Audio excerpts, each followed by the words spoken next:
More than 2 decades after the horrific murder of Jewish American journalist Daniel Pearl, his name has once again resurfaced in headlines. This time, it's in the context of long-awaited justice. One of the men accused of playing a key role in Pearl's kidnapping and execution, Abdul Rauf Azhar, a senior commander in the terror group Jaish-e-Mohammed, was reportedly killed by Indian forces. This happened during Operation Sindoor as India was retaliating following the Pahalgam terror attack in Kashmir on April 22nd. This renewed focus on Daniel Pearl's story is a reminder of both the enduring scars of terrorism and the powerful legacy of a journalist who died pursuing the truth. Who is Daniel Pearl? What happened to him? Let me break this down for you in this episode of TAC Explained. I am Gunjan Handa and let's get into it. Born in 1963 in Princeton, New Jersey, Daniel Pearl was an intellect full of compassion and cultural curiosity. His father, Judea Pearl, is a renowned academic and computer scientist. Daniel inherited his family's love for ideas, truth and music. He was an accomplished violinist as well as a journalist. After graduating from Stanford University with a degree in communications, Daniel launched a career in journalism that would take him around the globe. He eventually landed up in Mumbai, India, becoming the South Asia Bureau Chief for the Wall Street Journal based in Bombay.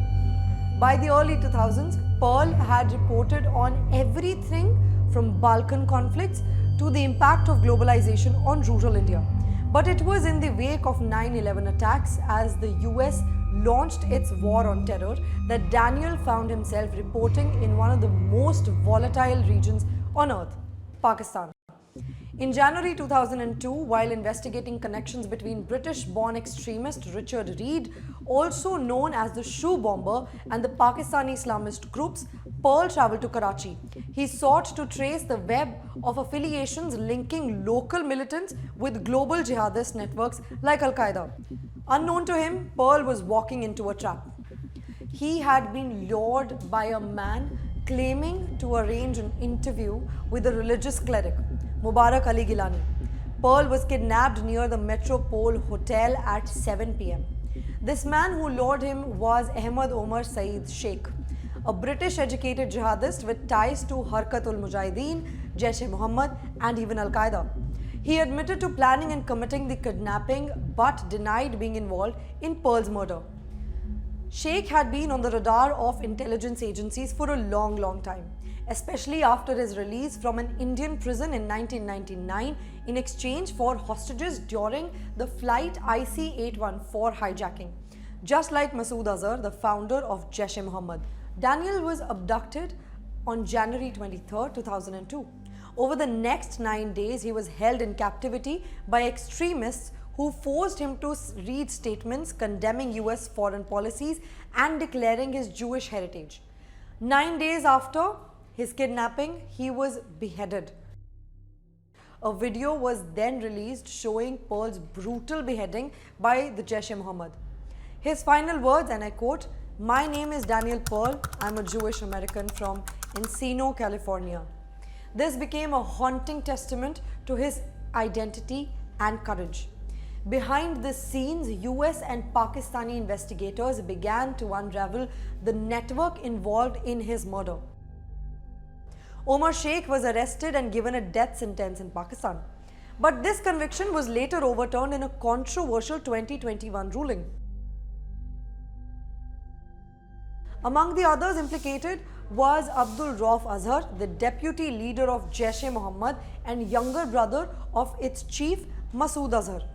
Rauf was believed to have played a coordinating role in Pearl's abduction and murder, operating alongside both Al-Qaeda and Lashkar operatives.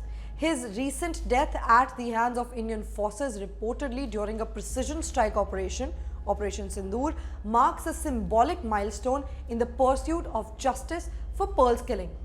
The murder of Daniel Pearl sent shock waves around the world. It wasn't just a journalist who had been killed. It was an attack on press freedom, interfaith understanding, and the pursuit of truth itself.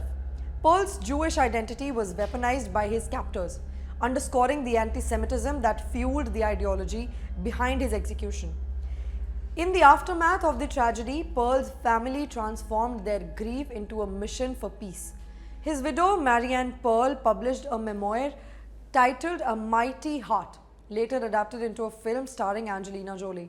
She raised their son, Adam, with strength and resilience, ensuring that Daniel's story would never be forgotten.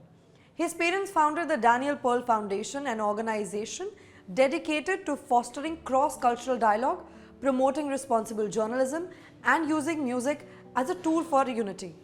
Each year around Daniel's birthday, World Music Days are held to celebrate the power of harmony in the face of hatred. Reactions to the recent news of Abdul Rauf Azhar's demise have been swift and emotional.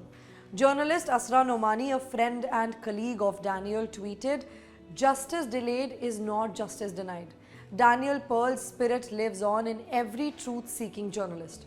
Her words speak not only to the enduring pain of Pearl's murder, but also to the inspiration he continues to provide to those working in the world's most dangerous places, armed only with a pen, a notebook, and a commitment to truth.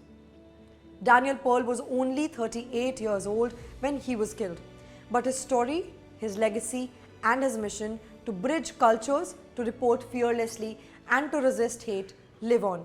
Stay tuned for updates on India-Pakistan conflict as it unfolds. This is the Asian Chronicle.